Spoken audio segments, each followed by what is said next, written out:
Sejarah emansipasi perempuan di Indonesia tak lepas kaitannya dengan peran dan perjuangan Raden Ajeng Kartini. Kartini menjadi pelopor kebangkitan para perempuan Indonesia.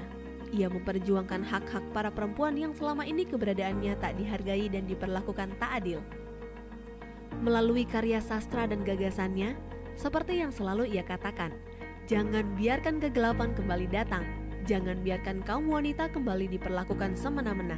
Habis gelap, terbitlah terang. Kartini mampu mengubah keadaan para perempuan untuk mendapatkan kebebasan dan keadilan. Kartini telah menunjukkan bahwa perempuan bisa menentukan pilihan hidupnya tanpa paksaan orang tua, dan perempuan bisa meraih pendidikan setinggi-tingginya.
Assalamualaikum warahmatullahi wabarakatuh.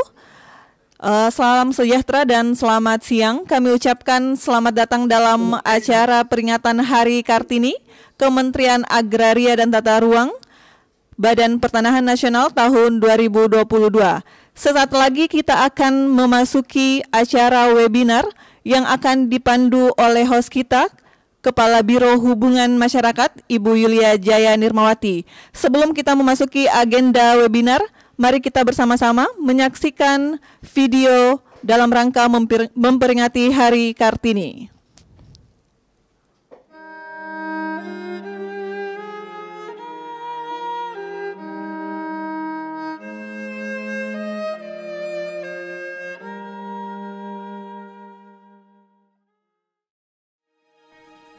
Sejarah emansipasi perempuan di Indonesia tak lepas kaitannya dengan peran dan perjuangan Raden Ajeng Kartini.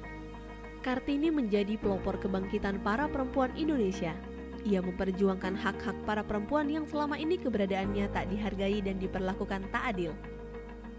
Melalui karya sastra dan gagasannya, seperti yang selalu ia katakan, jangan biarkan kegelapan kembali datang, jangan biarkan kaum wanita kembali diperlakukan semena-mena. Habis gelap, terbitlah terang. Kartini mampu mengubah keadaan para perempuan untuk mendapatkan kebebasan dan keadilan. Kartini telah menunjukkan bahwa perempuan bisa menentukan pilihan hidupnya tanpa paksaan orang tua, dan perempuan bisa meraih pendidikan setinggi-tingginya, sehingga perempuan bisa berkontribusi dan memiliki peran dalam kehidupan berbangsa dan bernegara. Sampai saat ini, Kartini telah meninggalkan makna tersendiri bagi perempuan Indonesia untuk maju dan meraih mimpi, bahwa perempuan itu harus sadar akan kemampuannya yang tersembunyi. Perempuan memiliki kekuatan di tengah kelembutannya, bahkan tidak jarang menjadi tulang punggung bagi keluarga dengan multitalentanya. Peran perempuan sudah tidak bisa terbantahkan lagi. Selain menjadi guru bagi anak-anaknya, perempuan pun bisa tetap memiliki prestasi dalam karirnya, bahkan menjadi pimpinan di tempat bekerja. Namun, hal itu tentu tidak meninggalkan tugas utamanya sebagai ibu bagi anak-anak dan istri dari suaminya. Inilah yang menjadi spirit Kartini, perempuan modern, sukses, tapi tidak melupakan kodratnya. Kartini juga mengajarkan sebagai perempuan harus percaya diri untuk mewujudkan mimpinya dengan mengenal kekuatan dan kekurangan diri, serta memahami betapa berharganya diri. Kementerian ATR BPN, terlahir banyak sosok perempuan Kartini modern. Perempuan dengan semangat dan perjuangan seperti Kartini yang selama ini dikenal masyarakat. perempuan yang berkarya dan berkontribusi bagi lingkungan sekitar dan bangsanya. Kata, aku tiada dapat, melenyapkan rasa berani. Kalimat, aku mau, membuat kita mudah mendaki puncak gunung. Dua kalimat penuh arti tersebut keluar dari sosok Kartini menunjukkan optimisme dalam melawan batas diri. Hal itu merujuk semangat pantang menyerah yang coba ditularkan Kartini pada semua Sri Kandi di lingkungan Kementerian ATR BPN. Wahai perempuan, kiprahmu besar untuk negeri. Selamat Hari Kartini.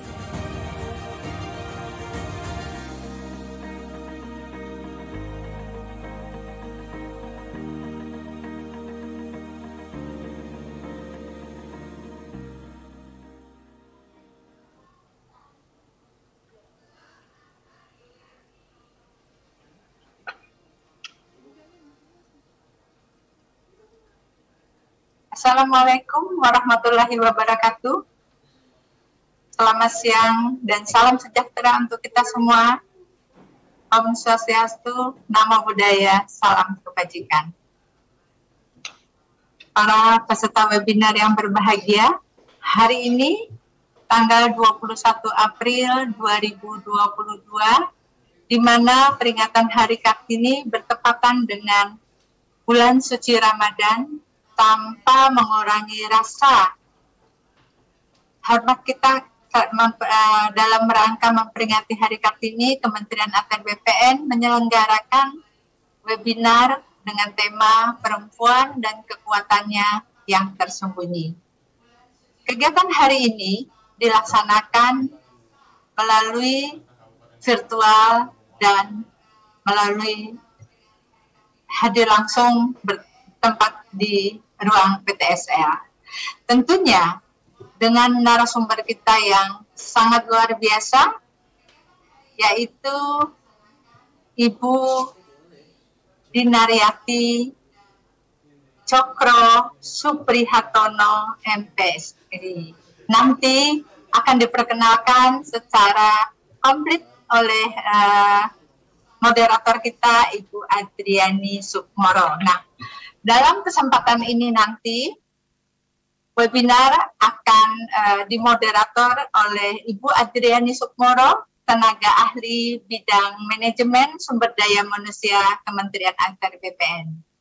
Dan sebagai penanggap adalah Ibu Ari Yuriwin, tenaga ahli bidang pengadaan tanah Kementerian Agraria dan Tata Ruang Badan Pertanahan Nasional. Kami menyapa dulu kepada Ibu narasumber, Ibu moderator, dan Ibu penanggap yang hari ini hadir sangat luar biasa. Mungkin patut kami informasikan, hari ini juga Kementerian ATR BPN itu dalam rangka memperingati hari selain mengadakan webinar juga menggunakan kain, Ibu-ibu sekalian. Jadi kita ini bawahnya ini adalah kain, Ibu Din. Tapi karena kita berada di Zoom, kita tidak bisa melihat secara utuh. Nah, semoga harapan kami, semoga Kementerian ATR BPN ini selalu melahirkan perempuan-perempuan tangguh dan hebat. Seperti tadi kita lihat di video yang ditayangkan pada saat acara. Demikian mungkin para peserta webinar, tentunya marilah kita dengarkan bersama materi yang akan disampaikan nanti. Untuk itu waktu kami persilahkan kepada Ibu moderator, Ibu Adriani. Iya, boleh Mbak itu. Kepada Ibu kami persilahkan. Iya, malam ya. Berarti kan toner 1, sabun 2, krim jerawat 1, yang 2 jam 1, sama yang aja itu ya. Ya Mbak, boleh difotoin Mbak. Iya. Kepada Ibu Adriani. Ya. Terima kasih Ibu Karohumas. Assalamualaikum warahmatullahi wabarakatuh. Selamat siang Ibu-ibu dan juga teman-teman kita perempuan yang belum menjadi ibu-ibu, dan juga mungkin beberapa bapak-bapak yang turut hadir dalam kegiatan kita siang ini ya. Salam damai sejahtera untuk kita semua. Om Swastiastu, Namo Buddhaya, dan salam kebajikan. Berbahagia sekali ya hari ini kita berkumpul di kegiatan walaupun terbatas dalam kegiatan Zoom. Kita mengadakan peringatan Hari Kartini dengan tema perempuan dan kekuatannya yang tersembunyi. Saya akan memperkenalkan narasumber kita siang ini, Ibu Dr. Randa Dina Riyati Cokro Suprihatono. Namanya panjang sekali, tetapi biasanya saya cukup memanggil beliau Ibu Dini Cokro. Jadi kita rame-rame memanggil beliau Ibu Dini aja deh ya, biar ringkas gitu ya. Nah, kita beruntung sekali bisa mendapatkan narasumber Ibu Dini yang sibuk ini karena beliau ini punya sesuatu yang yang luar biasa. Makanya kita pilih judulnya perempuan dan kekuatannya yang tersembunyi. Nah, izinkan saya memperkenalkan beliau dengan menampilkan ini dulu ya. Oh, bisakah saya di-disable untuk share screen ini, panitia? Hanya sedikit kok sebelum mulai. Ya, bisa ya. Nah, ini ibu-ibu, bapak-bapak, teman-teman, apakah ada yang pernah melihat ini ya? Pasti pernah punya uang recehan Rp2.000 ya. Nah, ini sengaja saya tutup. Siapa yang bisa nebak? Coba saya ke Ibu Yuli dulu lah, Ibu Yulia ya. Siapakah ini? Buruan Bu, dibuka dompetnya. Mudah-mudahan ada Rp2.000. Kira-kira siapa ini tokoh yang ada di uang Rp2.000 ini Bu? Ibu Karo Yulia. Pak Cokro ya? Ya, Pak Cokro, Cokro Sopo. Cokro Aminoto. Nah, ya. Husni Tamrin, Bu. Ya, itu suara siapa itu? Muhammad Husni Tamrin. Iya, Muhammad Husni Tamrin. Oke. Suara ya. Ya, terima kasih Bu. Tolong di-mute lagi. Terima kasih, betul sekali. Beliau ini adalah Muhammad Husni Tamrin. Cokro Aminoto nanti kita tampilkan di lain kesempatan ya. Beliau ini siapa gitu? Apa hubungannya loh? Ini kita kan mau mengundang Ibu Dini Cokro gitu. Ternyata beliau ini kita beruntung sekali. Ibu Dini Cokro ini adalah titisan darah langsung dari Muhammad Husni Tamrin, MH Tamrin gitu ya. Beliau adalah pahlawan nasional yang hidup tahun 1894 sampai 1941 ya. Jadi usianya singkat sebenarnya, tapi beliau diakui sebagai pahlawan nasional. Jadi ini kita punya narasumber cucu pahlawan nasional. Siapa sebenarnya Pak Muhammad Husni Tamrin ini? Beliau ini mempunyai ayah Belanda, ibunya Betawi, tapi dia menjadi tokoh Betawi yang terkenal sekali, meninggal di usia muda 46 tahun. Beliau itu namanya diabadikan sebagai pahlawan nasional ya, namanya diabadikan di Jalan Protokol Ibu Kota Jakarta. Jadi kalau dari kantor kita ke Jalan Sudirman, lalu nyambung lagi, itu Jalan MH Tamrin, akhirnya dapat Istana Negara. Jadi Jalan MH Tamrin itu diabadikan untuk menghormati jasa-jasa pahlawan nasional Muhammad Husni Tamrin. Dan beliau juga gambarnya diabadikan di pecahan uang Rp2.000. Nah, narasumber kita Ibu Dini Cokro ini juga tidak jauh dari seputar kalangan abdi negara begitu ya. Karena siapa yang bisa menebak siapakah gambar berikut ini? Oh, sudah ada namanya ya, langsung aja deh ya. Mau main tebak-tebakan nggak bisa. Nah, ini Bapak Letjen TNI Purnawirawan Cokro Pranolo ya. Bapak Letjen TNI Cokro Pranolo Purnawirawan, ada yang tahu? Ibu Ari Yuriwin deh. Beliau itu dulu siapa sih Bu? Gubernur DKI. Iya, aduh 100. Nanti saya ini ruangan Ibu Ari Yuriwin ini di seberang saya. Nanti tak kasih hadiah ya Bu ya. Beliau itu maaf ini sebentar. Ya, beliau itu adalah Gubernur DKI Jakarta ke-8. Jadi untuk generasi-generasi seperti saya, Ibu Ari Yuriwin itu tahu gitu. Mungkin teman-teman perempuan yang masih muda nggak tahu ya, udah lama nih.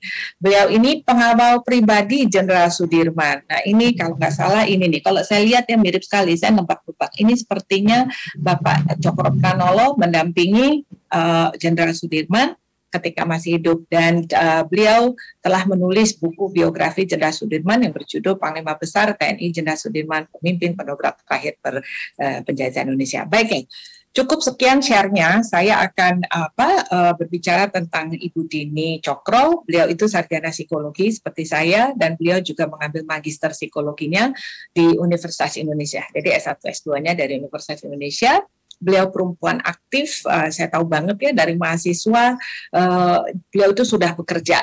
Di usia 23 tahun beliau menikah dan di usia 23 tahun juga udah bekerja gitu, sambil tetap kuliah gitu. Beliau menjadi dosen Fakultas Psikologi Universitas Indonesia sampai pensiun di sana. Beliau juga mengajar di berbagai institusi, pernah menjabat sebagai wakil dekan Fakultas Psikologi dengan bidang berbeda-beda selama 3 periode, juga mendirikan kantor humas Universitas Indonesia dan menjadi kepalanya ya, kepala kantor humas. Dan yang saya highlight adalah di sini beliau pernah menjadi Dubes Republik Indonesia untuk Republik Ekuador di tahun 2016 sampai 2020. Jadi kita beruntung sekali mendapatkan narasumber yang luar biasa siang ini, dan saya akan menyerahkan floor kesempatan waktu kepada Ibu Dini dengan memulai pertanyaan. Pertanyaannya satu ini Bu ya. Nanti Ibu sambung terus dengan presentasi ya Bu Dini ya. Bu Dini, wanita itu dikenal sebagai apa ya? Sering dianggap sebagai makhluk yang lemah begitu ya. Padahal kita tahu deh ya, perempuan-perempuan ini tahu bahwa kita itu sebenarnya makhluk yang paling mendapatkan berkah nikmat. Nah monggo Mbak Dini, tolong kita diberi pencerahan, dimulai dengan pertanyaan ini. Waktu dan tempat kita serahkan, monggo.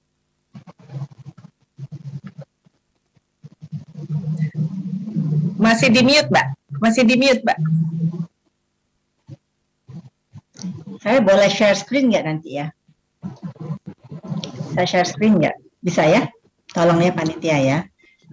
Saya senang sekali ya ketemu dengan semua ibu-ibu cantik. Mungkin ada bapaknya juga ya di kantor ATR BPN. Luar biasa, ini luar biasa sekali ya, di tengah-tengah baru selesainya pandemi kita bisa ketemu, walaupun tadinya mau offline ya, tapi demi kesehatan jadi kita online. Aduh, senang banget ini. Nah, sebelumnya saya ucapkan Assalamualaikum warahmatullahi wabarakatuh. Om Swastiastu, Namo Buddhaya, Shalom, Namaste, Rahayu, dan salam sejahtera buat kita semua.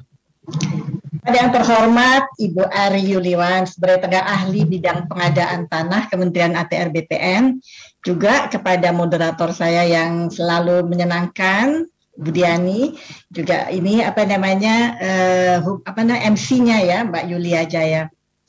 Hari ini saya mendapatkan kehormatan sekali untuk bisa sedikit, kita nggak bilang mengajarkan ya, tapi kita berbincang-bincang kali ya.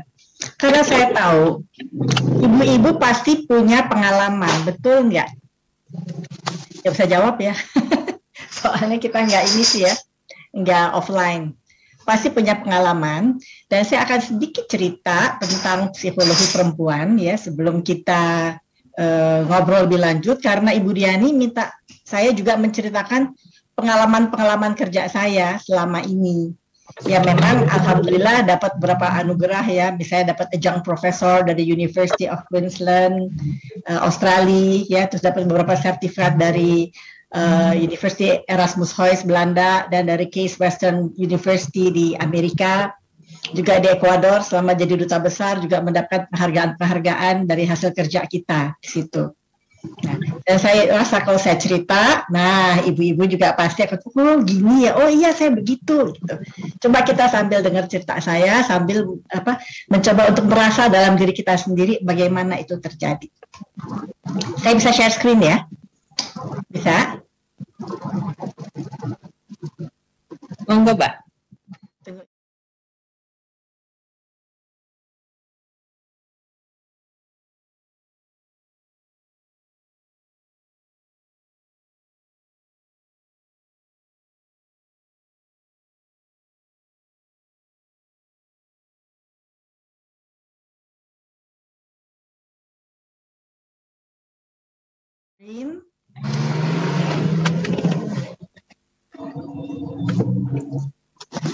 Bisa terlihat?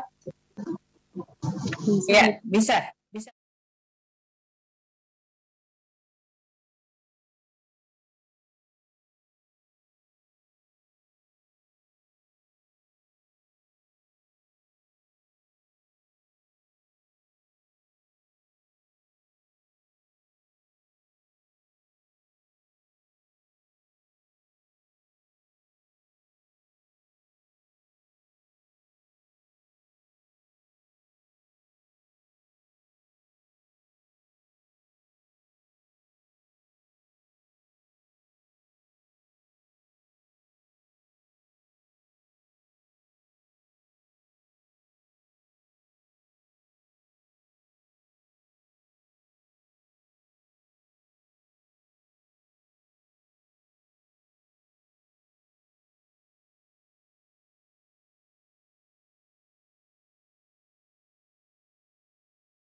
memang diharapkan peran perempuan ya, karena sebelumnya kurang punya peran penting dalam masyarakat, apalagi negara. Tapi kenapa ya, kalau dipikir-pikir ya, walaupun diberikan kesempatan, kok perempuan nggak mengambil kesempatan itu? Nanti kita jawab kenapanya ya, bukan karena dia lemah, tapi ada sesuatu yang betul-betul menjadi prioritinya perempuan. Kalau dilihat tugas sebagai ibu rumah tangga ya, ibu rumah tangga deh, nggak usah perempuan yang punya karir ya, seperti ibu-ibu sekalian ya, tapi full ibu rumah tangga. Apa betul kita nggak ada artinya? Ya, coba ya, kalau seorang ibu rumah tangga tulen menuliskan CV-nya, coba perannya banyak kan? Sebagai chef, sebagai general manager, karena dia harus mengatur semuanya di rumahnya supaya rapih, beres. Ngatur keuangan yang pas-pasan juga. Kalau uangnya berlebih mah enak ya, tapi kalau uangnya pas-pasan kan dia mesti ngatur. Gimana mengatur menu supaya pas belinya gitu. Manajer keuangan, sebagai manajer keuangan, sebagai manajer teknik kalau ada yang rusak, siapa yang harus cari tukang, yang harus kadang-kadang perempuan juga sigap bisa betulin sendiri loh. Manajer logistik mesti tahu jangan ada kekurangan, apalagi anak-anak, bagi sekolahnya, bukunya, makanannya, kebutuhan rumah tangga, dan lain sebagainya. Dia juga sebagai perawat dan pendidik anak, pendamping suami pasti, manajer personalia. Karena apa? Karena kan kadang-kadang perempuan yang ngatur. Kalau misalnya ada orang yang membantu di rumah atau ada keluarga yang tinggal, itu yang ngaturnya siapa? Kan si ibu rumah tangga. Dan public relation. Karena ibu itu sering bergaul, dan dia bisa bercerita, bisa memperkenalkan keluarganya, menunjukkan betapa menyenangkannya keluarganya sebagai public relation. Jadi perannya banyak ya ternyata ya. Dan apakah peran itu mudah? Bayangan, semua kegiatan yang ada di kantor dilaksanakan oleh satu orang. Padahal kalau di kantor itu ada bidang-bidangnya kan. Tapi dalam rumah tangga itu semua peran perempuan. Dan kadang-kadang lebih hebat lagi. Ingat nggak ibu-ibu sekalian tahun 1998 ketika terjadi resesi besar-besaran. Dan terjadi PHK besar-besaran terhadap di dunia kerja. Siapa yang akhirnya bangkit dan menyelamatkan rumah tangga? Dengan segala cara, ada aja idenya. Supaya rumah tangganya itu paling nggak dapurnya bisa ngebul. Kalau kita baca-baca di koran kan, dengan kreativitasnya perempuan, dia mulai memasak, dia jual makanan, dia bisa ngambil baju-baju di tempat yang tidak mahal dan dia jual kembali. Jadi banyak sekali kegiatan-kegiatan yang dia kreatif, yang dia bisa pilih untuk menopang supaya dapurnya tetap ngebul. Tapi meskipun dibuka kesempatan, kadang-kadang peran perempuan kurang terlihat dalam masyarakat. Kenapa ya? Salah satunya adalah karena kita kadang-kadang nggak mengenal diri kita. Kita nggak kenal kemampuan kita karena terbelenggu oleh stigma masyarakat yang sudah kepalang melekat pada diri kita. Jadi kita pikir itulah stigma kita, itulah kita. Jadi kita memang tidak bisa berbuat banyak. Apalagi mohon maaf ya kalau dapat keluarga yang sering mengecil-ngecilkan kita, melecehkan kita, mengatakan, alah kok makanan gak enak banget sih? Gini aja nggak bisa, padahal kan tugas kamu gitu. Jadi hal-hal seperti itu semakin mengecilkan hati kita, peran kita. Atau juga takut disalahkan kalau gagal mendidik anak. Dipikirnya pendidikan anak adalah kewajiban perempuan. Uang bikinnya sama kok. Emangnya kalau kita punya anak hanya kita yang kerja? Kan enggak. Si bapaknya juga. Jadi kewajiban mendidik anak itu adalah ibu dan ayah. Apalagi kalau kita nanti bicara soal psikologi pendidikan anak ya, peran ayah itu penting sekali dalam pengembangan konsep diri anak, bukan hanya ibu. Gitu. Jadi memang kedua belah pihak itu menjadi figur-figur yang akan membentuk seorang anak kelak menjadi anak yang dewasa. Hanya karena biasanya dilakukan ibu tuh ngurus anak, bapak tuh bekerja di kantor ya. Jadi akhirnya seakan-akan kewajiban untuk ngurus anak tuh ada di ibu. Dan kalau gagal itu salah ibu. Itu yang membuat akhirnya ada ketakutan, takut disalahkan. Makanya saya juga pernah lihat seorang ibu yang saking takutnya disalahkan, ini benar ya saya lihat. Itu anaknya umur 5 tahun tuh nggak bisa loh pakai sepatu sendiri, ambil air sendiri, makan sendiri. Jadi ibunya tuh ngurus semuanya ya, disuapin, dipakein sepatu, dipakein baju. Kalau dia mau sekolah diberesin, karena takut dianggap bukan ibu yang baik. Dan itu juga banyak terlihat, mohon maaf ya. Seringkali kita sendiri anaknya yang sekolah mau ulangan, Kita yang sibuk belajar karena takut gagal anaknya. Padahal yang belajar anaknya. Yang mesti dididik adalah kebiasaan anak belajar dan suka belajar. Tapi saking takutnya kita yang belajar, anaknya nunggu. Pernah saya tanya nih, ada satu pesta ya, saya tanya, mana ibunya Pak? Oh di rumah ngajarin anak, kan lagi ulangan. Kok ibu nggak di rumah ngajarin anak? Oh enggak, saya bilang belajar itu kewajiban anak saya. Saya sudah biasakan anak saya untuk belajar mandiri karena itu tanggung jawabnya, bukan tanggung jawab saya. Tapi kalau dia nggak mengerti, baru saya bantu, saya bilang gitu. Karena yang harus belajar dia. Nah, tapi banyak kita mengambil alih nih, anaknya yang mau ulangan, ibunya yang sibuk ngajarin. Tapi ya nggak apa-apa. Untuk pendampingan memang perlu pendampingan ya, tapi tidak mengambil alih fungsi itu. Tapi saking takutnya di sana, jadinya akhirnya kita ambil alih dia tugas pilih anak itu. Pernah ada seorang anak nih mau ulangan nih besok, temennya anakku dulu. Aku tanya, kamu belum belajar? Mamah nggak ada. Mama nggak belajar. Saya belajarnya nunggu mamah dulu. Nah, luar biasa kan? Dan yang bagus adalah memang pilihan. Saya memang ditawarkan macam-macam, tapi pilihan saya adalah menjadi ibu rumah tangga. Kenapa? Karena saya berkewajiban untuk membimbing anak saya kepada suatu kehidupan yang menguntungkan dirinya kelak menghadapi tantangannya. Dan ini saya lihat di generasi anak-anak saya ya, ada yang mereka punya karir, ada yang mengundurkan diri. Saya tanya, kenapa kamu mengundurkan diri? Gaji kamu besar, karir kamu bagus, pengalaman kamu bagus, tapi kamu memilih untuk menjadi ibu rumah tangga. Jawaban, ada beberapa anak-anak muda tuh saya tanya ya, teman-teman anak saya, dan di luar dugaan saya kagum dengan jawabannya. Mereka mengatakan, Bu, zaman depan itu sangat sulit, Bu. Tantangan terhadap anak-anak itu berat, nggak seperti zaman saya masih kecil. Jadi saya harus membimbing mereka untuk bisa menjawab tantangan. Karena di sekolah belum tentu mengerti bagaimana membimbing anak untuk suka belajar, untuk berdiskusi, untuk kreatif. Jadi saya isi di rumah. Oleh karena itu, saya lebih baik tidak bekerja, tapi saya banyak menyediakan waktu untuk anak-anak saya, supaya dia bisa siap menjadi anak-anak tangguh. Ya, ada satu paper saya mengenai anak tangguh ya, untuk menghadapi dunia masa depan ya. Jadi itu anak-anak tangguh itu memang harus diberikan suatu satu stimulan-stimulan yang khusus ya, yang kalau tidak dia lakukan di sekolah, karena tidak semua sekolah siap untuk memberikan itu orang tuanya lah yang berkewajiban untuk mendidik. Karena pendidikan utama memang adalah di rumah. Sehingga ada ibu-ibu muda yang saya lihat tuh pilihannya memang menjadi ibu rumah tangga. Bukan karena tidak mau mengambil kesempatan. Saya angkat topi, karena dia berpikir maju ke depan demi anak-anaknya. Terus dia mengatakan, nanti Bu, kan saya kan punya kemampuan, dia bilang.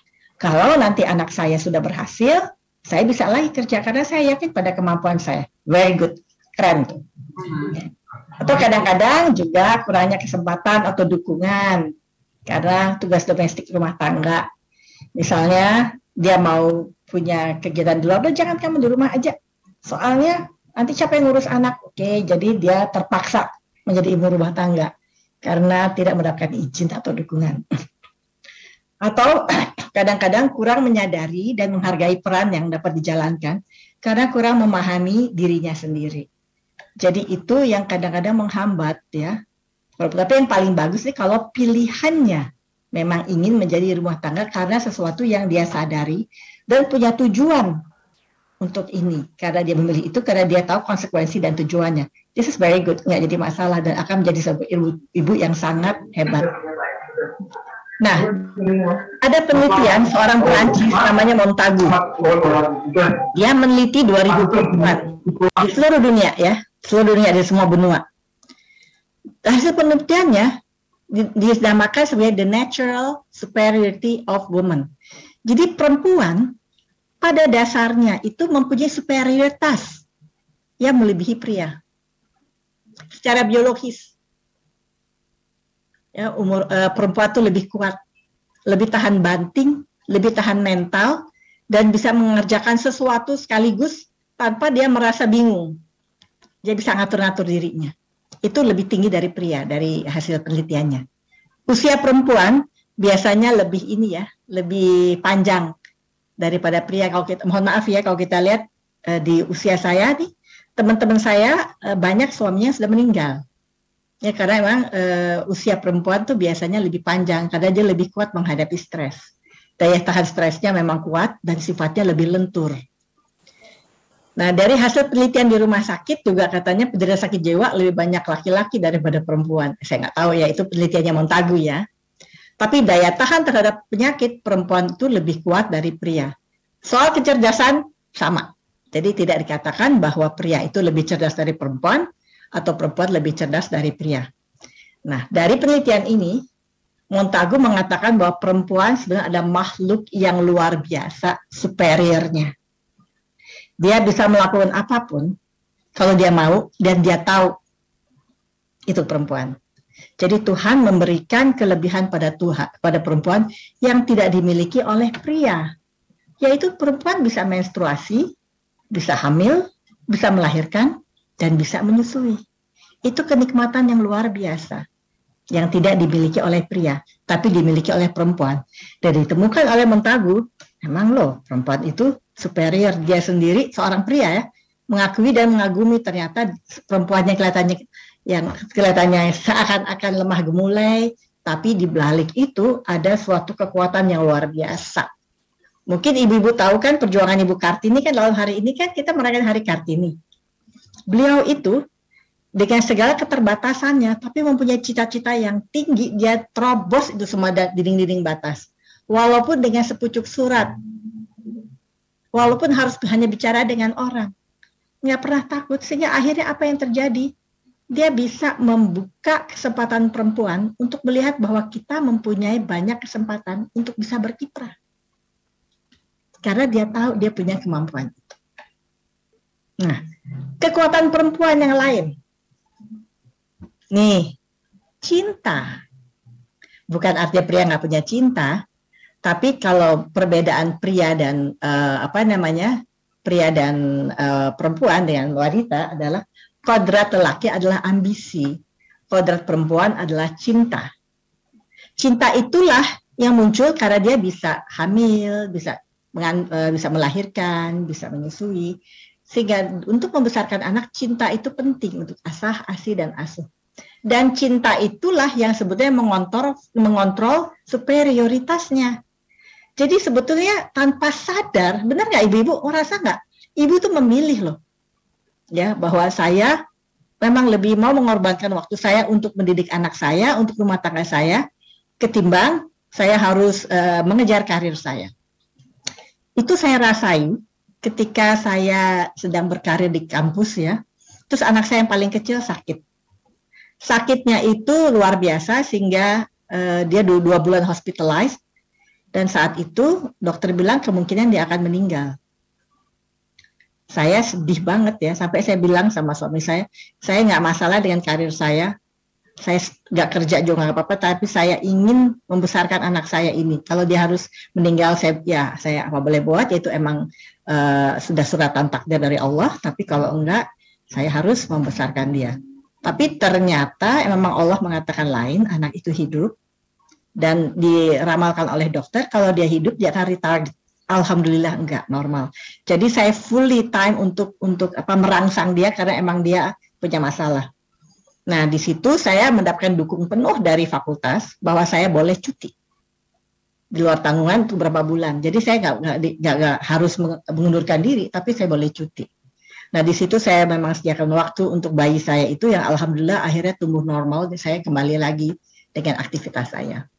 Jadi cinta itu kadang-kadang kita rela berkorban, dan itu mengontrol superioritas kita. Tapi cinta itu juga kekuatan, ya enggak? Coba kalau ibu, para pahlawan kita kan, dia cinta pada kemerdekaan, dia cinta ingin membebaskan rakyat dari belenggu penjajahan. Karena cintanya itulah dia bisa mempunyai tenaga dan kekuatan dan superioritas yang dimiliki, justru untuk punya kekuatan untuk bisa melawan. Kayak Ibu Kartini, dia punya kekuatan melawan. Malahayati, pahlawan Aceh, jadi komandan yang luar biasa. Dia bisa memimpin. Sekarang pun kita lihat menteri-menteri kita. Coba posisi-posisi yang luar biasa dipegang oleh menteri-menteri perempuan ya. Yang tadinya semuanya laki, kayak menteri keuangan perempuan, dan hebat sekali kiprahnya. Menteri Luar Negeri sampai 2 kali kepilih, perempuan juga. Padahal biasanya diplomasi itu dikenal untuk wilayah laki-laki ya. Menteri Kehutanan, bayangin, Menteri Kehutanan seorang perempuan dan lingkungan. Jadi kita lihat banyak tugas-tugas yang misalnya dilakukan oleh lelaki sekarang bisa di take over oleh perempuan. Dan saya lihat Presiden Jokowi akhirnya lama-lama lebih senang mengangkat kepala BUMN, BUMN-nya itu perempuan nih belakangan ini saya baca ya. Jadi apa? Karena mungkin perempuan kalau dia cinta, dia all out kerja. Dia ingin membuktikan bahwa dia bisa.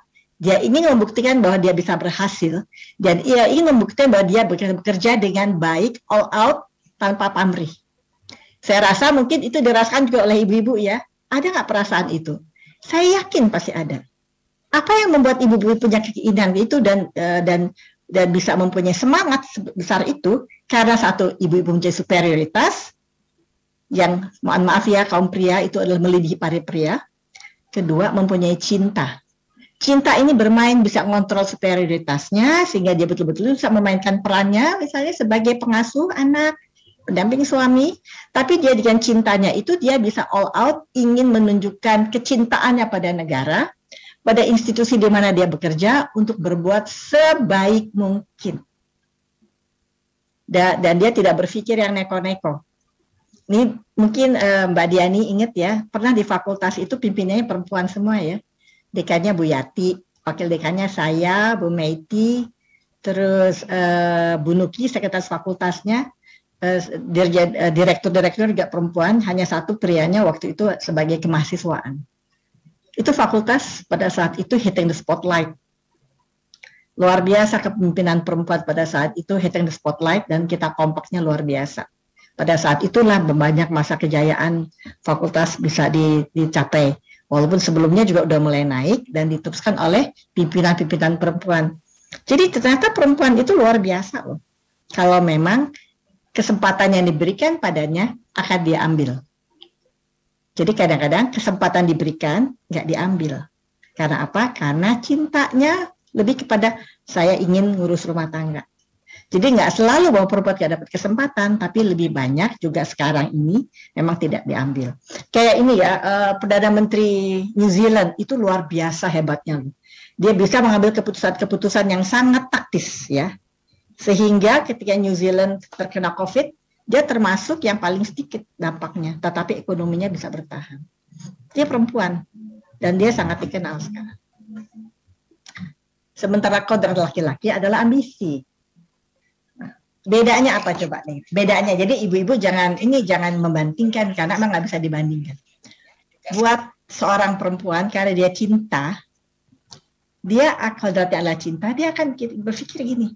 Kalau suaminya ulang tahun, mungkin 6 bulan sebelumnya dia udah pikir kita bikin apa ya buat suami kita? Yuk kita bikin surprise yuk, ngajak anak-anaknya untuk melakukan sesuatu kegiatan yang menyenangkan, surprise. Udah mikirnya jauh-jauh.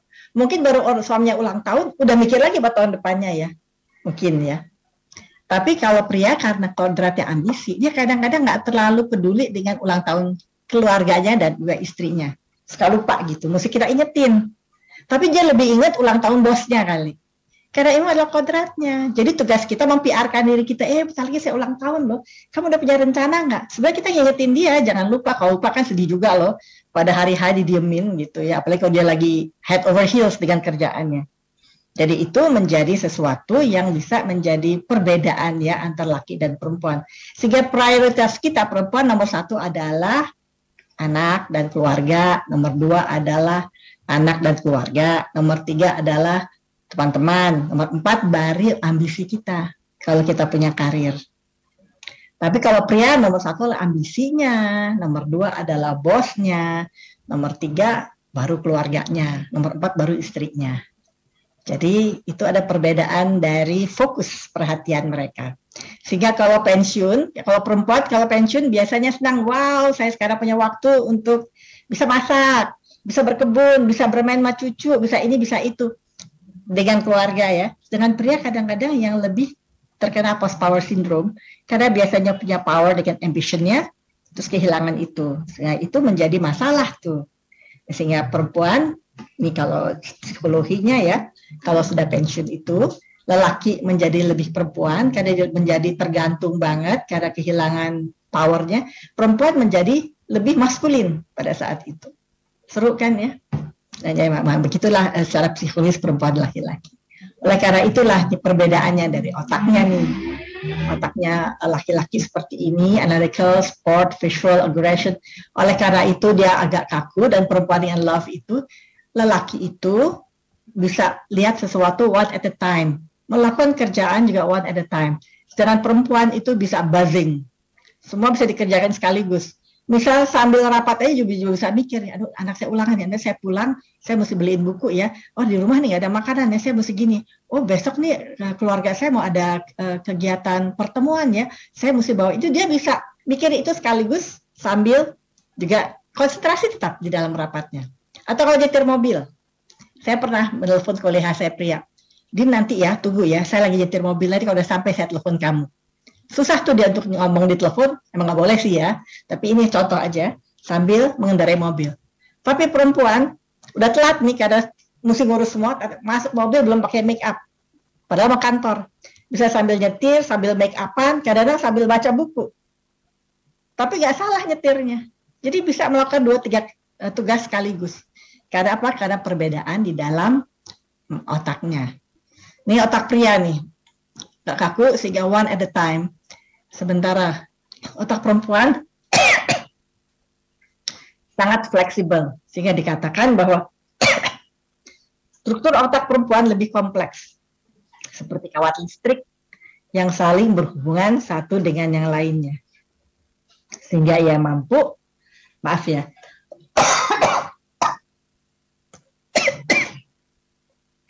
mengingat banyak hal sekaligus, peduli pada banyak hal, dan pikirannya selalu bekerja.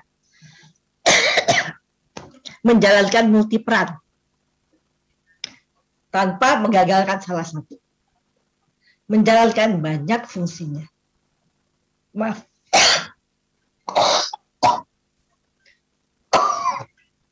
Saya emang lagi agak flu, ketularan cucu.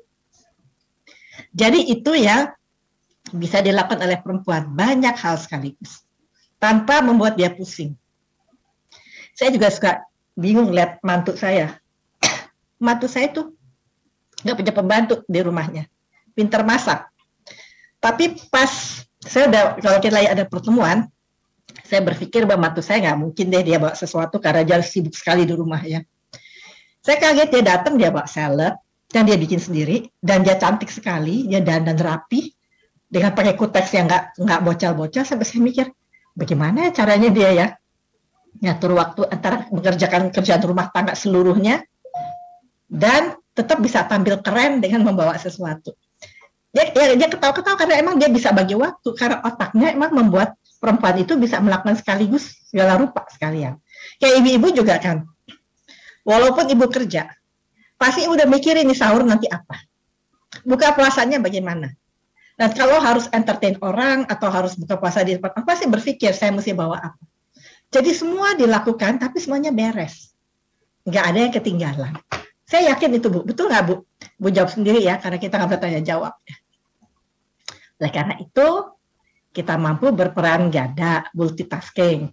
Dengan adanya cinta atau love, perempuan memiliki kemampuan untuk nurturing, menjembatani, memiliki empathy, mempunyai holistic approach, pendekatan yang holistik, dan fokus sekali menangani hal yang kecil-kecil, titik-titik.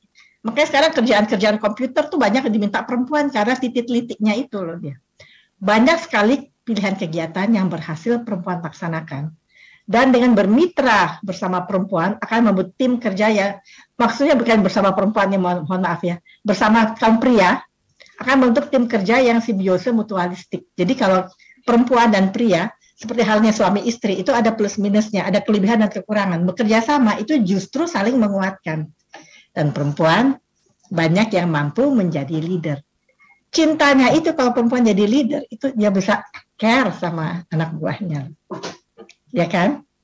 Jadi, kalaupun dikatakan kadang-kadang keputusannya emosional, tapi kan kita punya staff yang bisa memberikan juga masukan-masukan pada kita untuk bisa menjadi bahan pertimbangan. Tapi perempuan-perempuan yang keluar dari superioritas nature-nya dia dia bisa berpikir sebagai laki-laki. Ini ada satu percobaan ya terhadap teroris perempuan, teroris laki. Mana yang lebih galak? Kalau perempuan jadi teroris, dia udah meniadakan cintanya kan. Dia keluar dari cintanya. Akhirnya karena punya superior itu, dia lebih superior dari laki, lebih galak, lebih kejam, lebih punya ide-ide yang aneh-aneh. Karena dia udah keluar dari cintanya yang membatasi superioritasnya itu. Jadi di situ kita lihat bahwa memang perempuan punya kekuatan yang luar biasa. Nah, berkaca pada perjuangan Kartini nih, karena kita lagi merayakan Hari Kartini ya. Pasti ibu-ibu udah baca dong ya. Surat-suratnya beliau itu luar biasa. Dan mampu berbuat banyak dengan segala keterbatasan. Pada saat itu kan perempuan ningrat, nggak boleh keluar dari keraton, nggak boleh sekolah juga terbatas.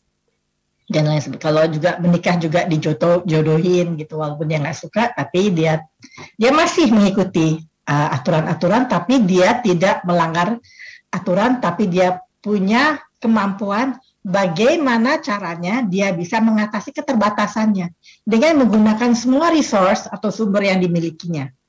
Antusias dan percaya diri. Jangan lupa, ini ada perannya Kartono loh, kakak beliau, yang pandai sekali dan lebih banyak tinggal di Eropa, sehingga sering memberikan banyak masukan kepada Ibu Kartini. Itu kan banyak masukan, itu kan sebenarnya kesempatan ya, diberikan buku, diberikan bacaan, diberikan majalah-majalah yang membuat Ibu Kartini merasa hebat ya, bisa begini gitu. Gimana ya perempuan Indonesia bisa begitu? Ada dua, ada yang melihat itu sebagai kesempatan belajar dan punya cita-cita, ada yang cuma menikmati aja, oh iya begitu, atau don't care at all. Itu kan pilihan hidup ya. Nah, Ibu Kartini memilih untuk fight karena melihat kita ingin harus bisa juga perempuan-perempuan itu setara dengan laki-laki seperti halnya di Eropa. Nah, seperti teman saya nih yang dosen di UQ ya, dia bilang nih, sekarang nih perempuan nih kalau misalnya melahirkan, itu dia dapat cuti dan masuk setelah anaknya setahun. Selama ini bekerja dari rumah. Dan suami harus menolong 50-50. Nah, itu satu peraturan yang terjadi, sehingga akhirnya nggak boleh suaminya itu menyerahkan semua ke istrinya. Jadi itu adalah sesuatu pembagian yang sangat baik yang saya lihat ya. Nah, dan dia nggak pernah putus asa, tetap berusaha menghargai tata krama dan aturan, meskipun terasa masih dalam belenggu. Karena apa? Karena Kartini mempunyai self-leadership. Dia yang memimpin dirinya sendiri. Dia punya mimpi besar, punya motivasi kuat, selalu mau belajar dari buku-buku yang diberikan, berusaha dan bertindak, dan mempunyai semangat baca. Nah, kalau ini tentang diri saya ya, karena saya suruh minta cerita tentang diri saya ya. Ya ini sedikit yang saya menikah 23 tahun, masih kuliah, usia pernikahan saya 44 tahun, usia saat ini 68 tahun, punya 4 anak dan 7 orang cucu. Cucu saya yang paling besar, 2 orang udah remaja ya. Nah, ini tadi udah dibacakan oleh Ibu Diani kegiatan-kegiatan saya. Hanya saya diminta oleh memang mendirikan kantor Humas UI. UI itu nggak punya humas, jadi saya diminta sama Pak Rektor, padahal saya itu masih menjabat sebagai wakil dekan. Wakil dekan gak lucu, waktu saya diangkat jadi wakil dekan, saya ditanyakan oleh Pak Sarlito wakil dekan, kamu mau wakil dekan yang mana? Bapak menyuruh saya wakil dekan yang mana? Yang nggak ada aja ya, wakil dekan 4. Boleh, terus kerjaan saya apa? Kamu pikirin deh kerjaan kamu apa? Saya mesti mikir. Di situ saya berpikir mendirikan humas, kerjasama, juga mendirikan sistem, membuat sistem dan penelitian. Dan dari apa yang saya lakukan itu menjadi pilot project buat UI, makanya saya diminta untuk jadi kepala humas UI dan membangun kantor humas di UI. Nah, di dalam kegiatan itu, sebagai wakil dekan, karena saya suruh milih kerjaan saya berhasil membuat kerjasama training program dengan University of Queensland, Brisbane, Australia. Waktu itu si Queensland University itu ada ranking 30 dunia dan kita UI masih 250-an gitu ya. Saya bilang saya nggak mau dibilang bahwa saya harus nunduk-nunduk, pada merasa mau tunjukin bahwa Fakultas Psikologi itu mempunyai dignity. Jadi saya berdua sama Bu Yati wakil dekan 1 menunjukkan, membuktikan bahwa pendidikan kita itu bagus. Sampai akhirnya UQ mengakui, iya pendidikan kamu setara sama kita, walaupun grad universitasnya beda ya. Saya diterima loh, mahasiswa 2,00 diterima, sementara fakultas lain harus 2,75, khusus psikologi 2,00. Terus saya minta scholarship buat staf pengajar. Mereka tanya kenapa loh, saya bilang staf pengajar saya juga kan ingin berkembang. Akhirnya dikasih scholarship dari mereka untuk staf pengajar. Satu lagi saya minta scholarship buat mahasiswa reguler, karena saya nggak mau ada perbedaan ya di situ. Nah, anaknya Ibu Ratna Megawangi juga salah satu mahasiswa saya di training program. Akhirnya diberikan, oke, jadi setiap kali ada mahasiswa training program yang berangkat, ada mahasiswa reguler yang juga mendapatkan beasiswa untuk kuliah di situ. Jadi hubungan antara S1 reguler dan S1 training program itu erat. Jadi nggak ada semacam iri-iri. Satu lagi saya minta, terus Pak Dekan bilang, mintanya banyak banget sih, biarin Mas, kita harus minta. Saya minta marketing CV, saya dibayar. Mereka bilang, hi Dini, how come? Yes, of course I'm working hard to get students and you just get it after 2 years in our university.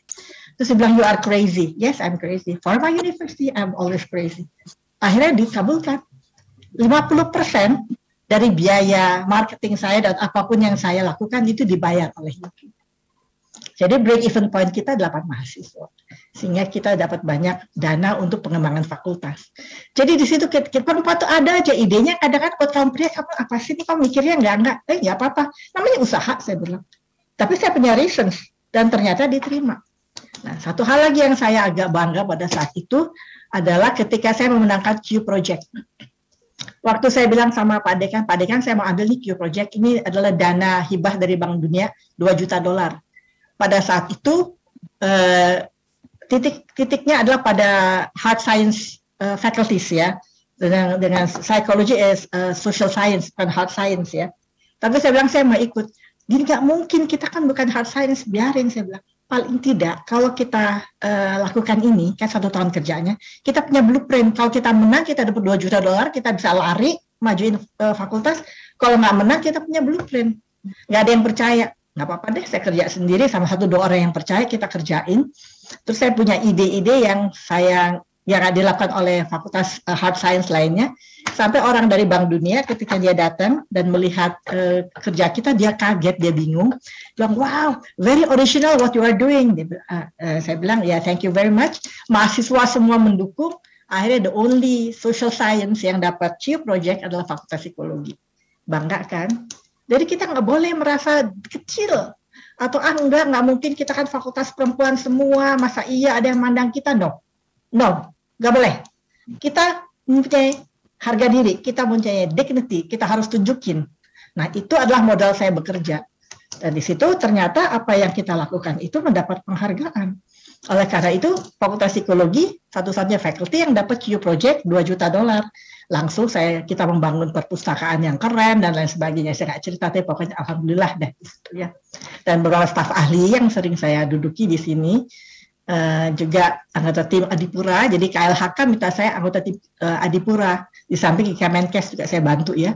Nah, di situ saya belajar mengenai pengolahan sampah, dan saya tahu bahwa Surabaya sepertiga kotanya itu sampah, listriknya dari sampah. Ya, hebat nggak? Jadi pengolahan sampah kita ini ternyata sangat bermanfaat untuk energi. Jadi kalau kita sangat serius dalam mengelola sampah, insya Allah nggak usah terlalu mahal bayar listrik.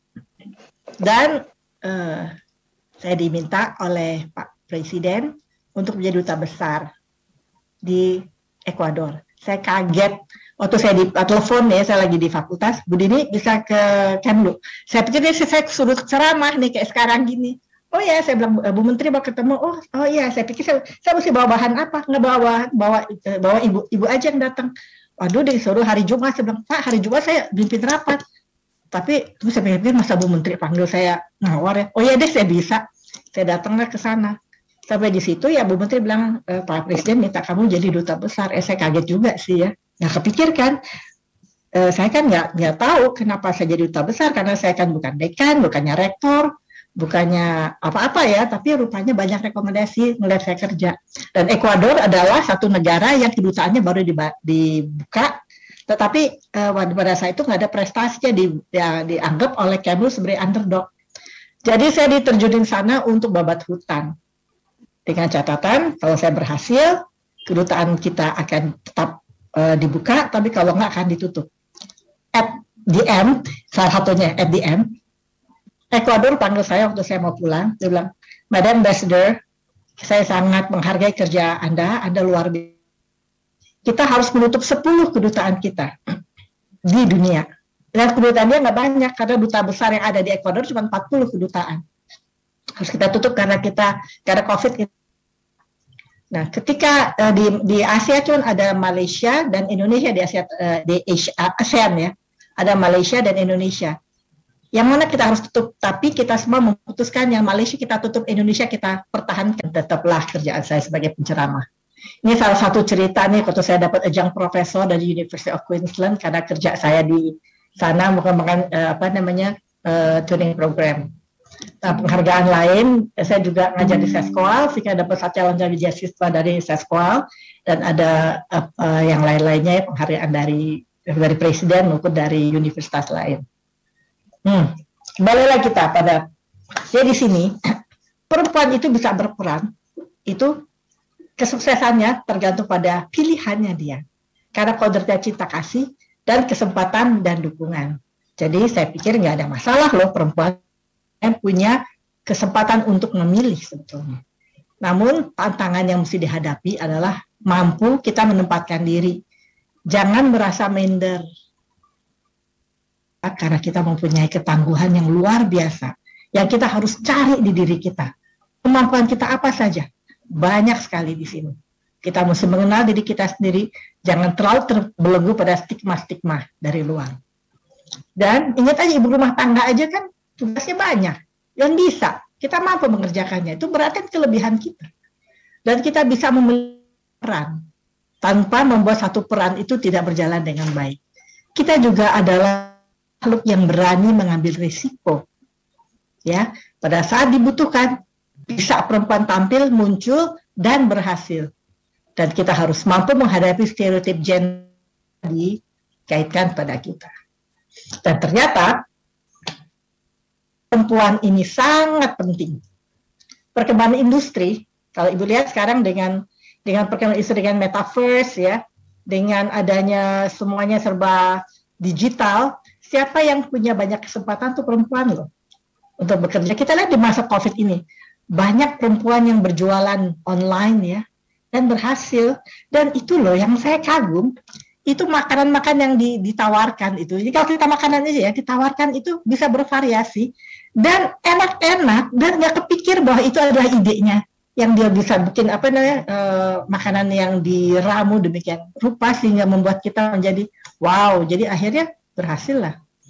Peran wanita dalam pembangunan masyarakat sangat dibutuhkan, terutama sebagai pendidik tunas bangsa.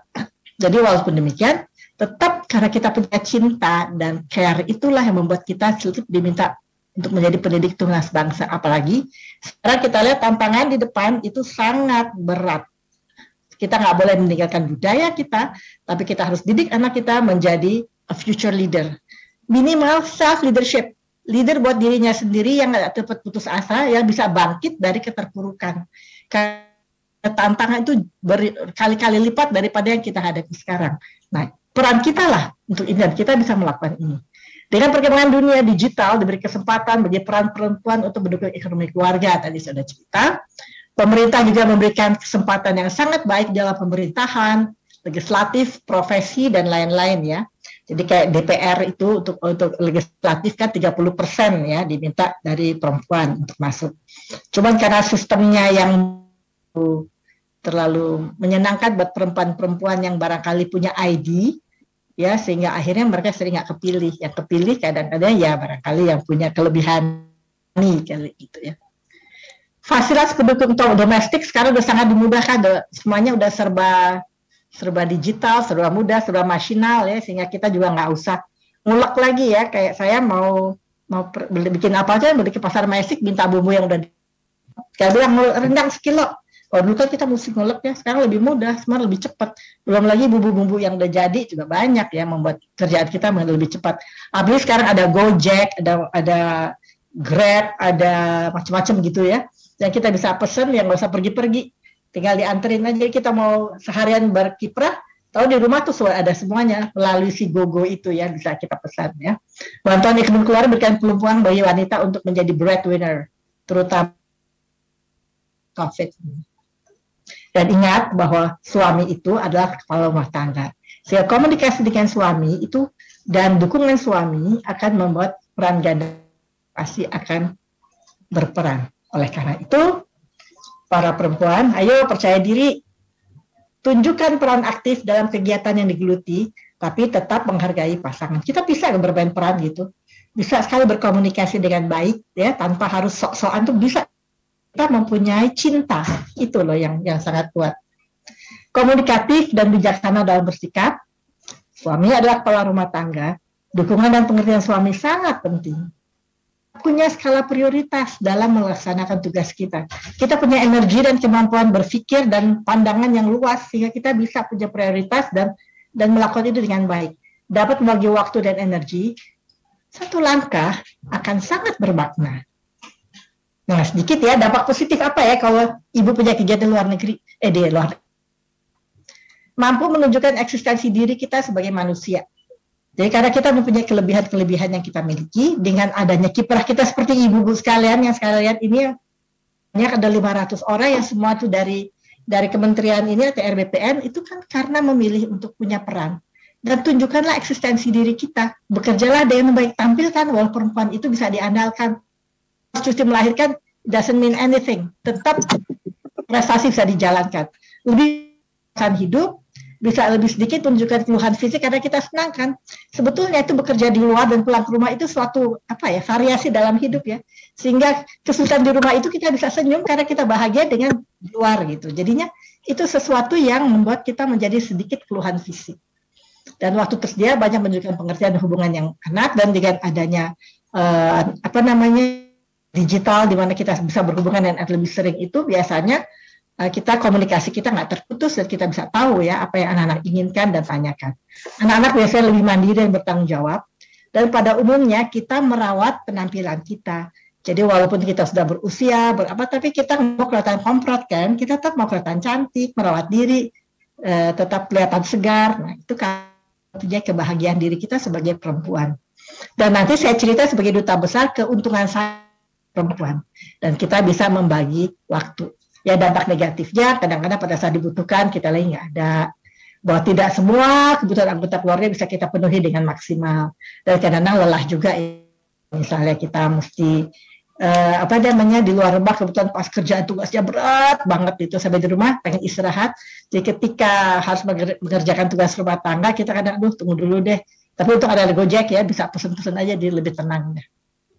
Izin Ibu Dini, ini ada satu pertanyaan bagus ya. Jadi saya pikir sebelum Ibu Dini masuk ke cerita gembira nanti ini saya lihat ya selama menjadi duta besar Republik Indonesia atau Ekuador, ini saya ajukan dulu pertanyaan dari Ibu Nur Aziza, biasa kita panggil Ibu Inung. Pertanyaannya soalnya bagus banget. Nanti Ibu Ari menanggapi di akhir sesi saya pikir ya. Tapi ini takut kehabisan waktu, jadi saya bacakan aja.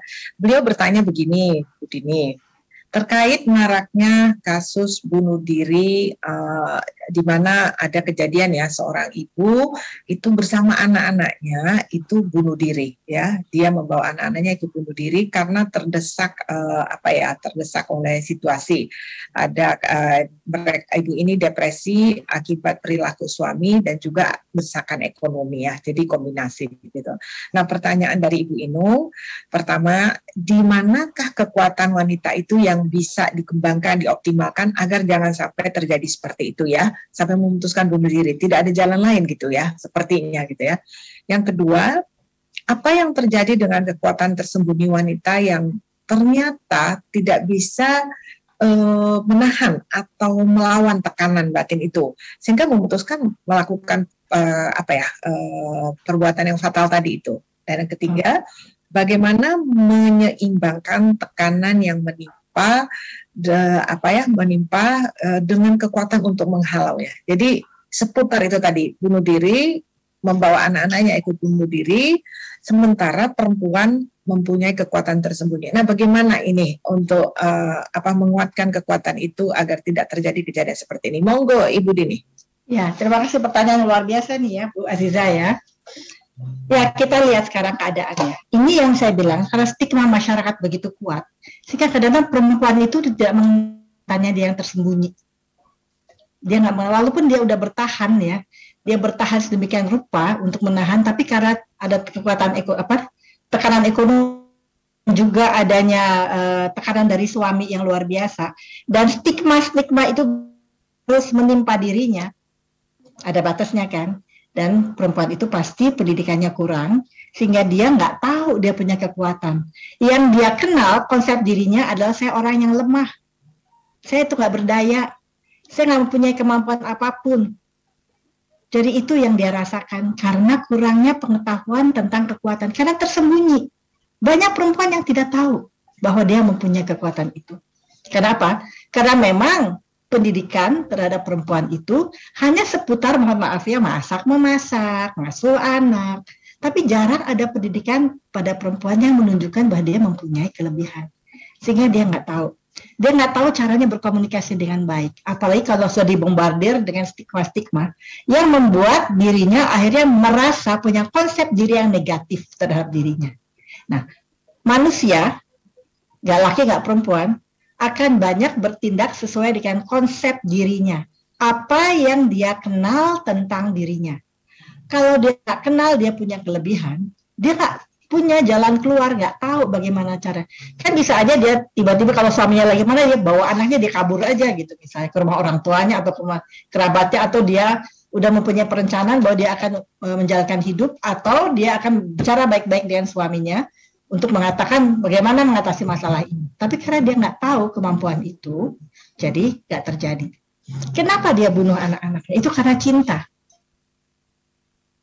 Sengsaranya hidup di dunia, tanpa uang yang cukup, dengan deraan dari mungkin suami yang sering menyiksa keluarga. Dia nggak tega.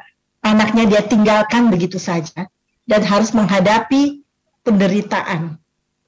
Jadi membunuh anak-anaknya dan dirinya itu adalah bagian dari cintanya dia. Dengan segala keterbatasan kemampuannya, pengetahuannya, dan konsep dirinya yang sudah memang negatif, membuat dia memilih jalan itu. Dan karena cintanya, dia nggak tega meninggalkan anaknya, maka dia ajak anaknya serta ke alam baka. Di sini memang kita harus kembali melihat program-program perempuan itu mungkin tidak melulu pada keterampilan yang selama ini selalu dilakukan ya, tapi kita juga mesti punya waktu untuk perempuan bisa mengenali dirinya, punya session yang appreciative inquiry misalnya, mereka bisa dirinya sendiri dan ada kontak dengan sesama perempuan untuk melihat jalan keluar yang barangkali dilakukan oleh perempuan lain terhadap masalah yang mirip-mirip yang bisa. Nah, karena hal itu belum dianggap penting saat ini, makanya kurang ada session seperti itu. Karena perempuan perlu, untuk mengenal dirinya, kita mesti tahu, mesti ada feedback juga dari lingkungan dan diberikan kesempatan introspeksi. Kayak misalnya ibu rumah tangga yang saya cerita, saya cuma ibu rumah tangga. Padahal kalau kita introspeksi, ternyata kegiatan ibu rumah tangga itu luar biasa kan. Sulitnya, dan belum tentu perempuan yang punya peran di luar itu bisa mengerjakan 100% full timer ibu rumah tangga, karena terus terang membosankan, tapi tekanannya banyak sekali. Tapi banyak perempuan yang rela melakukan itu. Hanya gitu, giliran dia salah sedikit, yang dapatnya negatif stigma. Kamu masakannya kok keasinan. Tapi kalau lagi enak, ya dinikmati aja, nggak ada tuh positive feedback buat dia. Sehingga akhirnya dia nggak mengerti bahwa dia mempunyai kelebihan. Jadi memang dia tersembunyi, mesti dikeluarkan. Makanya adalah dengan membantu memberikan feedback. Sehingga kalau misalnya ada nasihat rumah tangga atau perkawinan, barangkali ini harus menjadi hal yang penting juga untuk disampaikan. Supaya perempuan-perempuan juga bisa tahu dan mengenal dirinya sendiri. Dan pria juga bisa menghargai perempuan suami karena perempuan itu memang sangat bermanfaat, bukan bermanfaat dalam arti negatif ya, tapi dia mempunyai peran yang vice versa ya, antara dua belah pihak. Di sini adalah kerjasama antara Espol dengan Lemigas, pembuatan laboratorium minyak yang tersertifikasi. Jadi ini banyak, dan ini adalah kerjasama antara PTDI dengan perusahaan importir dari suku cadang dan pesawat-pesawat CASA di Ekuador. Jadi alhamdulillah ya sudah banyak kemajuannya sehingga saya mendapatkan Prima Duta Award nih dari Presiden melalui Menteri Perdagangan karena berhasil memajukan perdagangan di situ, terutama mobil Toyota kita tuh makin banyak diimpor dari Indonesia. Toyota Fortuner yang paling laku, Toyota Rush sama Toyota Innova dengan spare parts-nya. Jadi akhirnya perdagangan kita naik pesat. Jadi saya dapat Prima Duta Award dari Presiden dan saya serahkan kepada Toyota di sana sebagai capaian yang mereka peroleh. Ya. Terus saya dapat juga ini Eloy Alfaro Award dari wartawan dan juga Mundo Gold Award dari pemerintah Ekuador. Jadi sebagai capaian-capaian kerjaan diplomasi kita. Jadi walaupun saya bukan diplomat karir, saya seorang dosen ya, tapi ternyata bisa menjalankan kerjaan diplomasi dan anak buah saya semua laki. Dan di situ saya harus terus terang aja cobaannya berat ya buat seorang perempuan karena pertama kali mereka look down. Mereka nganggap Allah ini kok perempuan kok suka dandan ya, bisa kerja nggak dia. Ternyata saya pekerja keras. Jadi di situ saya rubah etik kerja bahwa kita mesti kerja keras, kerja cerdas saya bilang, berdoa dan ikhlas. Jadi ini kira-kira yang dan saya sempat nulis buku juga di situ. Ada yang bahasa Spanyol, ada kaleidoskop, dan ada yang bahasa Indonesia. Ya. Sehingga di sini, a strong woman loves, forgives, walks away, let go, tries again, and preserve, no matter what life throws at her. Perempuan sebenarnya tangguh.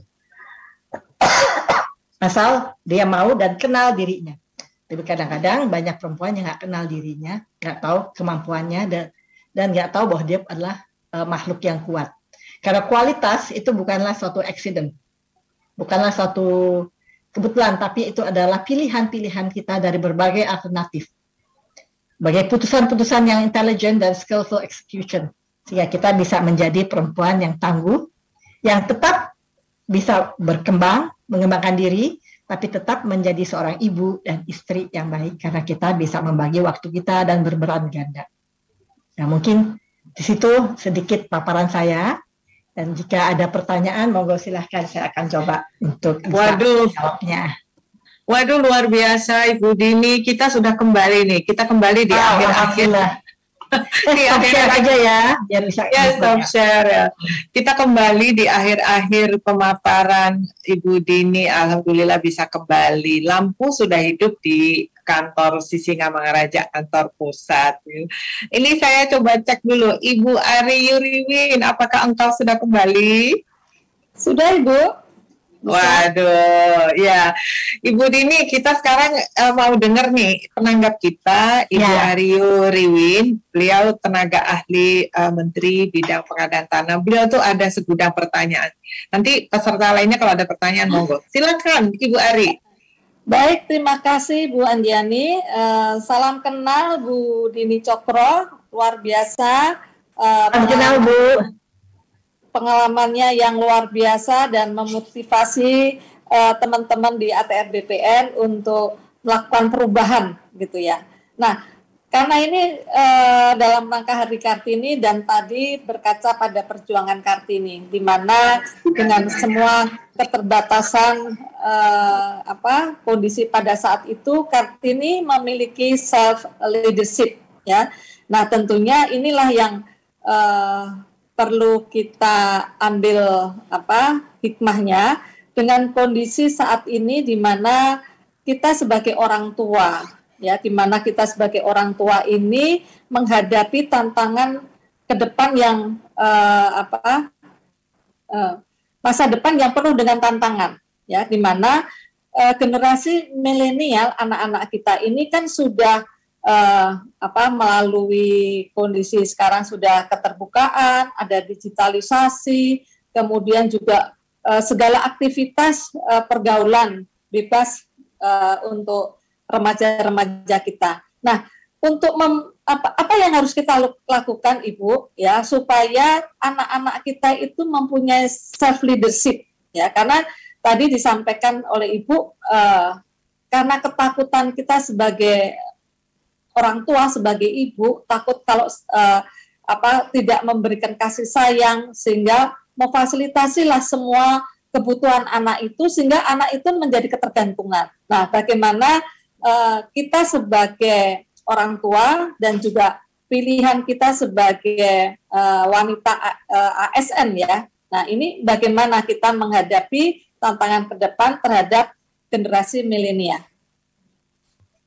Terima kasih Bu Ari, satu pertanyaan yang bagus sekali ya, karena itu saya pikir ini pertanyaan mewakili pertanyaan semua ibu-ibu ya. Ya. Pasti ada kekhawatiran ya Bu ya, ini menghadapi ke depan ini yang kita sendiri kaget ya. Kita akan masuk dalam dunia metaverse ya. Kita mulai harus kenal crypto money. Kita melihat banyaknya pembohongan dari robot apa tuh? Ya, trading. Ya, robot trading ya. Ya, banyaknya sultan-sultan yang banyaknya sultan-sultan yang mendadak kaya dan luar biasa kayanya, apakah benar apa enggak kita nggak tahu, tapi membohongi akhirnya kan, memberikan suatu apa namanya gambaran yang keliru. Terus terang aja, mendidik anak-anak zaman sekarang itu tidak bisa seperti kita dulu mendidik anak. Ya, tapi yang pasti satu adalah cinta. Ya, cinta, komunikasi itu harus ada. Pendidikan moral dan religi itu harus ada. Tetapi yang benar ya, bukannya mohon maaf ya, bukannya yang apa namanya agak membuat perpecahan gitu ya. Itu harus ada kita. Itu nomor satu. Karena kita harus menciptakan generasi tangguh. Ini adalah teori saya ya, karena saya harus, saya kan menjadi ini juga apa namanya, menjadi what you call it ya, staf ahlinya Kemenkes lah, kadang-kadang ya untuk generasi 2045. Dan saya mengatakan kita harus menciptakan anak-anak Indonesia yang tangguh, sehingga 2045 itu bisa tercipta generasi emas. Apa tuh tangguh? Anak-anak yang punya tujuan hidup. Dia tahu dia tuh mau ngapain. Dari kecil dia ngerti dia tujuannya apa buat belajar, kenapa dia mesti melakukan ini, kenapa dia memilih itu, dan lain sebagainya. Percaya diri, yang toleran. Toleransi itu penting ya, karena itu akan mengembangkan kebinekaan kita. Karena kita adalah negara dengan 700 kebudayaan. Etnisnya kita banyak sekali. Kalau kita nggak mengembangkan toleransi, kita akan terpecah belah. Apa kita mau Indonesia pecah-pecah? Nggak jadi NKRI lagi. Saya rasa nggak mau dong ya. Kita ingin tetap mempertahankan NKRI karena sangat bahagia hidup di Indonesia. Sebetulnya. Dibandingkan di tempat lain ya. Indonesia itu sangat membahagiakan kalau kita sendiri memang bisa hidup dengan penuh toleransi. Agama dan religiusitas juga tetap harus ditanamkan, ya, tangguh yang A-nya, N-nya, nurani harus kita kembangkan, moral dan punya karakter yang kuat. Jadi anak-anak mesti punya karakter kuat, gotong royong, kerjasama dan networking. Dari G1, G2 tetap jadi anak yang gembira, sehat, matang emosi, dan punya sosial motorik yang sehat, unggul. Nah, unggul, ini yang saya akan memberikan sedikit gambaran bahwa kadang-kadang kita belajar untuk dapat angka. Jadi dipaksa anak belajar. Seharusnya yang sekarang dididik adalah anak suka belajar. Belajar itu menyenangkan. Suka belajar. Ya, jadi kita bisa menjadi anak yang kritis, anak yang kreatif, yang mengenal teknologi, dan mau bertanya.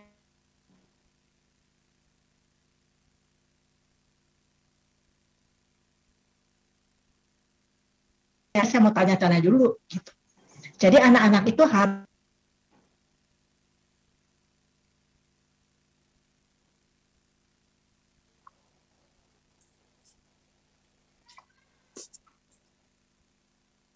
hilang ya Bu ya? Hilang suaranya ya? Hilang.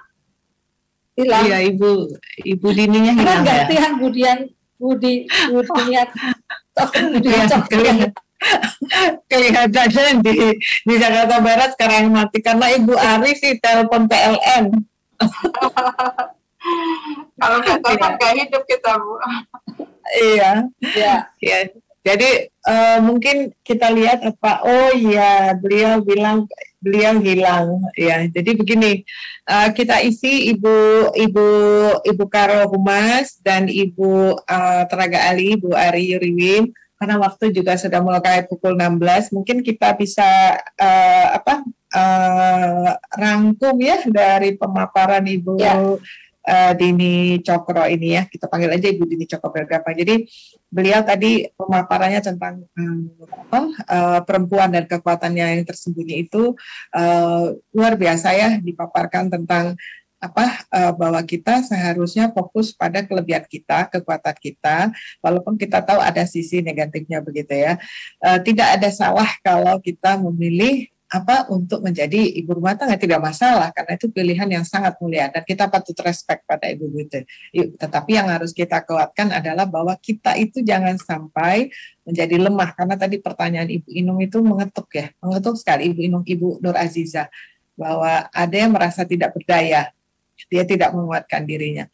Nah, kalau dari Ibu Ari tadi poinnya bagus ya tentang membangun self leadership begitu ya, walaupun belum sempat terjawab tuntas, tapi pertanyaannya sangat relevan karena memang disrupsi digital teknologi ini akan membuat dunia jungkir balik ya.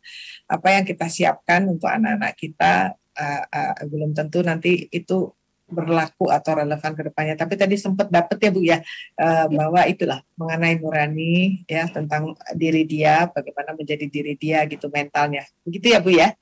Iya. Ya. Saya lihat di sini ada pertanyaan sebentar di chat supaya puas semuanya ya. Dari Ibu Tias, Mbak Tias mungkin. Bagaimana cara kita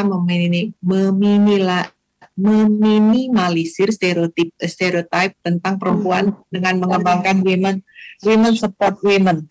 Ya, ini bagus banget ya. Jadi ini Mbak Tis yang ada di ruangan Ibu Ari ya, kalau nggak salah ya.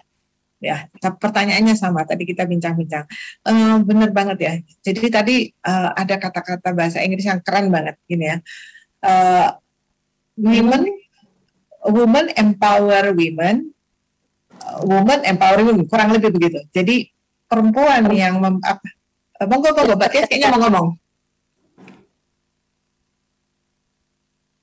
Ya, bagaimana kita memberdayakan sesama perempuan ini, bagaimana saling memberdayakan, kurang lebih begitu. Jadi kita bantu perempuan-perempuan lain itu yang ada di lingkungan kita maupun di tempat kerja kita maupun di lingkungan kita. Jangan sampai perempuan mematikan perempuan, gitulah ya. Jadi harus saling membantu. Dan ada tadi fenomena yang dari saya pernah bertanya beberapa orang, kenapa ketika saya mengadakan survei kecil-kecilan, saya tanya kepada pekerja-pekerja pria, lebih memilih mana? Bos perempuan atau bos laki-laki? Jawabannya bos laki-laki. Oke, bisa saja berpikir karena dia laki-laki. Tapi ketika saya bertanya kepada pegawai-pegawai perempuan, milih bos laki apa bos perempuan? Jawabannya sama, milih bos laki-laki. Dan itu bukan hanya satu dua, banyak ya. Jadi ini saya tidak akan menjawab karena bukan saya narasumbernya, tapi untuk jadi bahan pemikiran kita sebelum saya kembalikan ke Ibu Karo Humas, bahwa ada stereotip mungkin dari perempuan. Kalau bos perempuan tuh gimana gitu ya, jadi agak ditakuti. Nah, jadi satu, harusnya perempuan membantu sesama perempuan, saling memberdayakan. Yang kedua, bagaimana kita menjadi bos perempuan yang diharapkan, disukai. Ya, seperti misalnya Bu Ari ya, saya mau jadi anak buahnya Bu Ari. Ya. Baik. Ya, baiklah ibu-ibu, teman-teman Sri Kandi dan bapak-bapak yang kalau ada di sini, terima kasih atas waktunya. Saya kembalikan acara kita ini ke Ibu Karo Humas host kita. Monggo Ibu Yulia.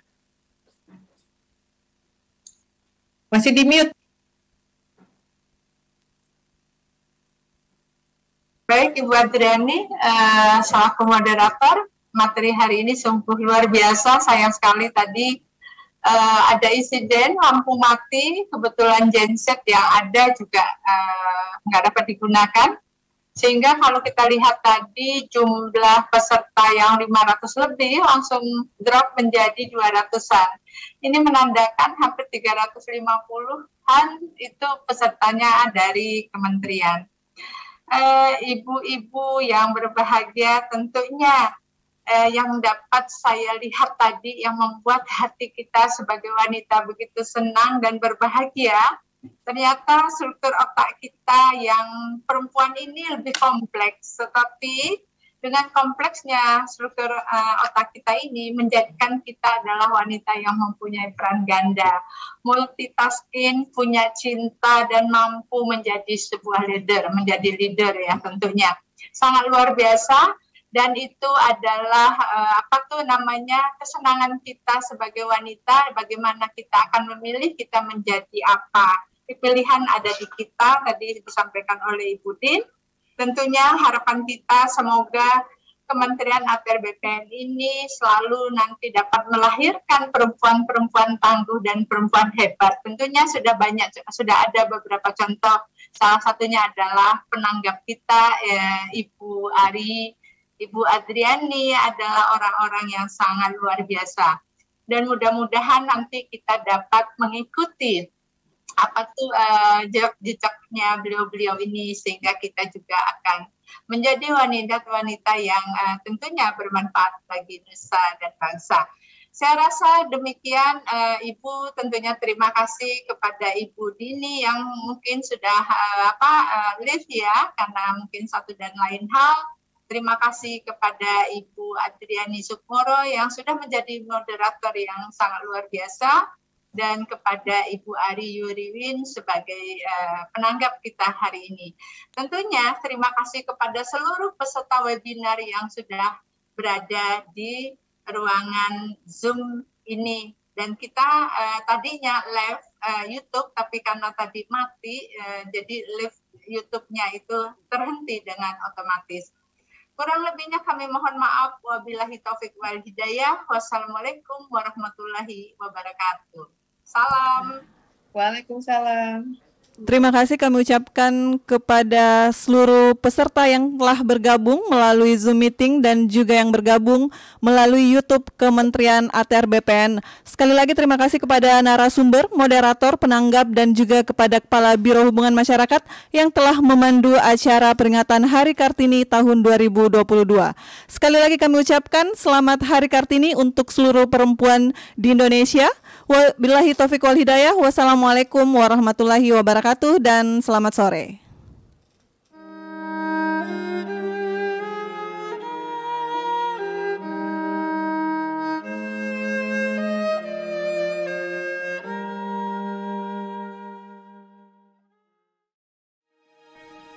Sejarah emansipasi perempuan di Indonesia tak lepas kaitannya dengan peran dan perjuangan Raden Ajeng Kartini.